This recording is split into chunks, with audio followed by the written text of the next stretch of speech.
You cannot have a promotion before a test. Some of you, coming here is a test for you. That's why I'm sure your promotions will follow. In the mighty name of Jesus. Amen. Anytime they ask Jesus a question in the scripture to tempt him, we get very valuable answer that is blessing present in tomorrow. Like when they ask him whether they should pay price to Caesar. He will give an answer that will bless us from generation to generation. So they came to ask another question to tempt him, and he gave us a commandment that is now beginning to be his last commandment. Praise the Lord. Matthew 22, I'll read from verse 35. So that we establish that scripture very well in our mind. It is the basis of this ministration. Matthew 22, you can follow the Bible. In verse 35, then one of them, which was a lawyer. Wow, and I just said they are lawyers there. Another scripture said Pharisees. This one says he's a lawyer. So you shall be very well. Holy Spirit, I thank you. He asked him a question, tempting him and saying, verse 36, Master, which is the great commandment in the law? I will pause for now. God has given 10 commandments in the Old Testament. Jesus has now come. And he has assured us, don't come to throw away the law, we're going to fulfill it. And we know that the law God can fulfill by man, but because we are weak and unwilling, he will help us with his mercy. But he came and passed 100%. So I'm not a big God that gave law that nobody can. He give exam, nobody can pass. Lecturer can sit and write it. Here now, he did it. He said he came to fulfill the law, not to throw it away. So they now tell me which one is the greatest law. We know all the laws are important. Where the one is where the law. I have to give them an answer.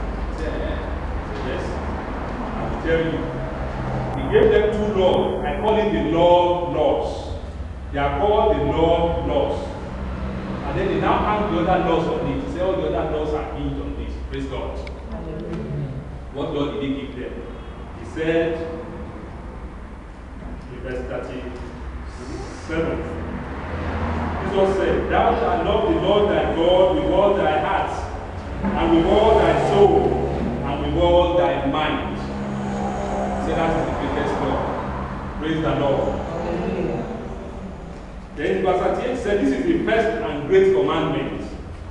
And in verse 39 he said, And the second is like unto it, Thou shalt love thy neighbor as thyself. And then in verse 40 he said, On these 2 commandments hang all the laws and the prophets. What has he told them? He has referred them to the Old Testament. Go and give all the laws. But he has also given a gift to the heart of God. That love is at the heart of God. All the laws are given to us for our own benefit, not for God's benefit. It's not going to help God, it's to help us. What he said is the first and greatest commandment is that we should love God with all our heart and all our mind. So I now break love into 2 major categories.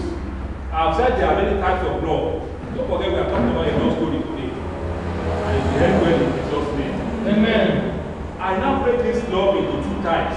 1, the love of man towards God goes up.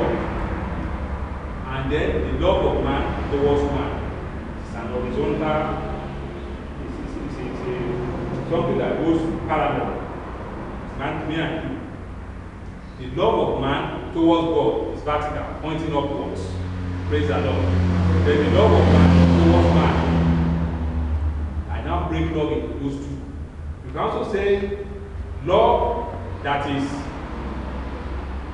up or eternal, spiritual, and love that is temporal or earthly. You can break it into those 2 categories. This is very important. Praise the Lord. Hallelujah. I will go back to the book of Exodus and read from chapter 20.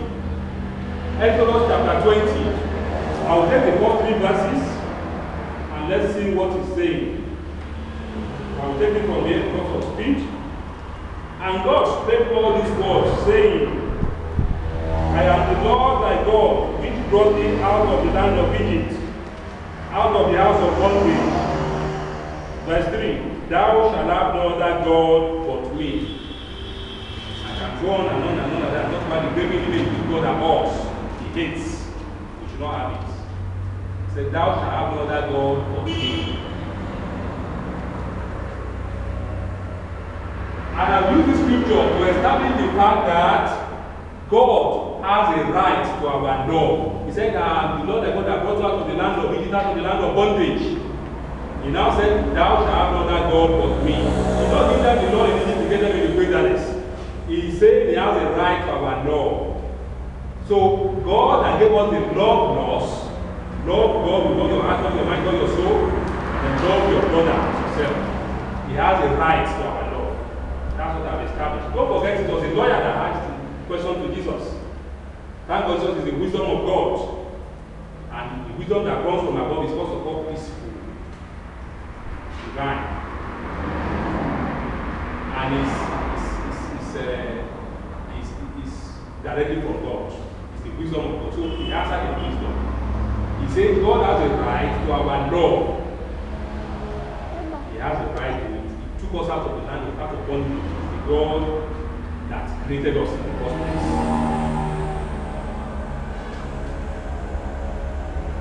Sometimes I'm a buzzword in a song. It is not to help me to push the message down. Love is a matter of the heart. I'm speaking to somebody's heart in this place. From east to west, there is no other God. From north to south, I say there is no other God. From east to west, there is no other God. From north to south, I say there is no other God. All other gods, they are the works of men. You are the only God. There is none like you. All other gods, they are the works of men. You are the only God. There is none like you. This is the God that told us to not serve any other God but me. Exodus 20 verse 3. He now told us in Matthew 6:24 that you cannot serve two masters at the same time. Either you will serve one, hate the other, love one another. You can't serve two. You can't have your reality two places at the same time. You can't love two women equally. You can't love two children equally. You love one more than the other. It's not possible. Otherwise, they love everybody. It's not true. So you can be fair. Love is a matter of the heart. It's a spiritual quality. Because from the scripture, I will prove to you today that love is a divine quantity. It comes from God. It's a divine attribute. It's a divine virtue. So the same God is telling us we cannot serve two masters at the same time. Matthew 6:24. No man can serve two masters. For either he will hate the one and love the other, or else he will hold on to the one and despise the other. He cannot serve God and mammon. Incidentally, as a digression, when the scripture, when it was given to me by God, as a scripture that I must watch in my life, it was given to me by a child that was not up to 6 years old. And it happened maybe 12, 13 years ago. It's not because of you doing this message. At that time, I was out of employment. I just lost an international career, a multinational career, and I was a believer. I was asking God why. If you could save my life, why could you save my job? It won't cost him anything, the same thing. So a child called me in the morning and said, God told me something. And I opened the Bible and put his finger on that scripture. And at the place I usually pray in my room, and I fell down on that place. I said, God, how can you tell me this? Are you saying that I know something more than you? When you know as I'm worshiping you, as I'm following you? But God knew what he was saying. Anything in your life that you carry higher than your God is your idol. It doesn't mean you are going to Babalawo house. It doesn't mean you are a cultist. If you love money more than God, you use the word mammon in that scripture. That's money. If you love your work more than God, if you love your children more than God, it is an idol. That is the message. So I now realize God is telling you to follow Him first and not worry about that thing I'm asking about, that career, forget that thing. Came from a child. God said I should tell you something. You won't read. You open it and put it in this place, and I read it and I broke down. God is telling somebody today, make me number one. You want to be number one in your life. You want to be number one in my life. We have used the scripture before. In the Sunday school, we will use it again here. Matthew 6:33. Seek ye first the kingdom of God and His righteousness, and every other thing will be added unto you. You still come later in the lesson. We want to be number one. Then all our answers flow from there. Praise the Lord. Praise the living Jesus. If you go on to verse 33 of that same scripture, that is what I have just quoted. Matthew 6:33. After he said, you cannot serve God and mammon, choose me. He now said, but seek ye first the kingdom of God and His righteousness, and all these things shall be added unto you. Whatever is on the prayer list is after Matthew 6:33. Praise the Lord. That's where your healing is, that's where your financial breakthrough is, that's where your prosperity is, that's where your divine healing is, that's where your divine protection is. In the mighty name of Jesus. Amen. Apostle Paul, in the book of 1 Corinthians, wrote a wonderful poem on love. We know it. 1 Corinthians 11, 1 Corinthians 13.